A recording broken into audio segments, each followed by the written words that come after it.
¿Cómo se ha llevado eso? No, la tentación de imitar a Pedro desde el principio la rechacé, ¿no? Porque hubiera sido un pastiche, ¿no? No se trataba de eso, se trataba de retratar un alma que quiere expresar cosas y efectivamente Pedro decide ponerme su pelo, su ropa, su apartamento y tal, pero lo demás no, lo demás era teníamos que crear un personaje que se llama Salvador Mayo, no se llama Pedro Almodóvar, ¿no? Por ejemplo, tampoco yo recuerdo, cuando yo vi 8 y medio de Fellini, hace ya un montón de años, demasiado, no reconocía a Marcello Mastroianni en Federico Fellini. Simplemente se trataba de una proyección para contar determinadas cosas, un hastío por el cine en aquel momento, por la vida, y entonces utiliza un montón de personajes que él había utilizado en sus películas para montar una historia, para decir algo, ¿no? Un poco era eso, ¿no? En esta ocasión, sin parecerse en absoluto a la película de Fellini, ¿no? Pero es una reflexión del cine, dentro del cine, de la vida, de su familia, de sus amigos, puertas que había que cerrar, círculos que había que cerrar, y entonces imitarlo no entraba dentro de la ecuación, había que ser muy sutil para tratar de entender el personaje y hacerlo sin parecerme a él, pero al mismo tiempo dejando notas muy suavitas, muy pequeñitas, pequeños olores y sabores que te hicieran crear la ilusión de que por un momento me he convertido en él. Una cosa muy rara, pero se hace día a día, cociendo poquito a poco el personaje. Así es, en tu caso, en este viaje masculino, ¿quién es Alberto?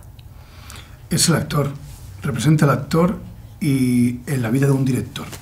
Un actor que ha sido amigo suyo y por muchas circunstancias, hace mucho tiempo que no se ven, pero crea la relación que el director tiene con él, incluso que se fueron de fiesta en los 80, que hablarían del guión que en esa época hicieron, que soñarían juntos, que ese actor daba voz a sus guiones y la importancia que le daba, y también por esa implicación en un momento se rompe y dejan de hablarse, ¿no?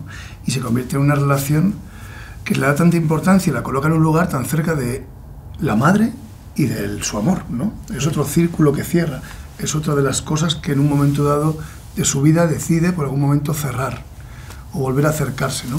Aunque no estuviera de acuerdo con él todavía, aunque tiene que ver lo que decías tú antes, que es precioso y que lo hace todo el rato, que no pide perdón en ningún momento, pero con sus acciones está pidiendo perdón de alguna forma, ¿no? Y eso es muy emocionante. Y luego también me coloca al personaje en el lugar de que para él son los actores, ¿no? Son mensajeros, son los que nos hacen entender las historias desde el corazón, como ocurría desde los griegos, que para eso obligaban al pueblo a ir al teatro, para entender a la sociedad y entender ciertos sentimientos, o entender la empatía directamente, ¿no? Y es precioso y lo cuenta así en la película. Yo me siento muy orgulloso de poder haber hecho este personaje, porque es como siento realmente que somos los actores y las actrices. Hay un momento inocente, ¿no? en tu personaje con Leonardo, y yo no sé si crees que este momento, esta despedida, ese beso, si podría haber sido posible en otro momento de Almodóvar, ¿no? Ocurre en esta película. Sí, bueno, somos dos cincuentones dándose un beso en la pantalla. Lo hice con 20 y tantos también, en un momento determinado con Eusebio, ¿no? Es un beso muy dulce en el fondo, con una propuesta no aceptada por mi parte, pero sin embargo sirve para sellar un final. Y siendo una película de, quizás perdón no es la palabra, pero de reconciliación y de aceptación, es muy bonito el final, porque después hay una despedida muy dulce entre estos dos, ¿no? Que, bueno, aceptan lo que vivieron juntos y cierran ese capítulo con una sonrisa y con aquí estoy para lo que quieras, ¿no?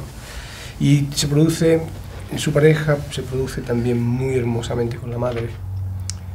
Esta es una película que podría haberse llamado Las cosas que siempre quise decir y ahora digo. Porque se trata de eso, de un montón de cuentas pendientes, yo creo que para Pedro, que necesitaba cerrar Y yo lo noto más que nada en el alivio que noté en él cuando vio que estábamos sabiendo encajar desde el punto de vista de la actuación, no solamente nosotros, los técnicos, la luz, todo se iba encajando en el camino que él quería para poder expresar realmente eso que llevaba dentro, ¿no? Probablemente sea una de las películas más personales de Pedro, a pesar de que Pedro siempre está en sus películas, siempre, es casi un personaje invisible, ¿no? Pero en esta bueno, me ha dado la representación, digamos, de él, física casi, de su persona, ¿no? En esta película, bueno, parece que a Salvador el cine le ha salvado la vida. Se ve también, bueno, los dolores por los que pasa el personaje, ¿no? Incluso como el paso del tiempo como un propio dolor en sí mismo. Sí. Yo no sé hasta qué punto es inevitable identificarse con el personaje de Salvador. Sí, bueno, yo me identifiqué tratando de entender muy bien qué es lo que mi amigo y la persona que admiro, respeto y quiero quería comunicar. Y lo hice de una forma, en el momento creí que generosa, ¿no? Y a día de hoy sigo pensándolo, abriéndome y aceptando el juego que me proponía, aunque este fuese en un momento determinado doloroso, ¿no?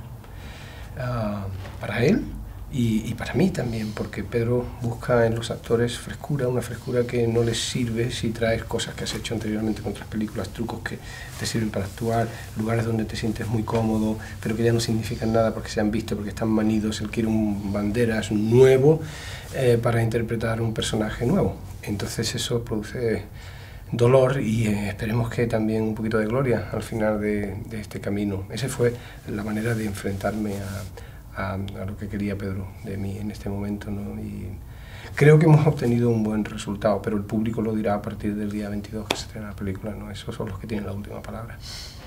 Pues muchas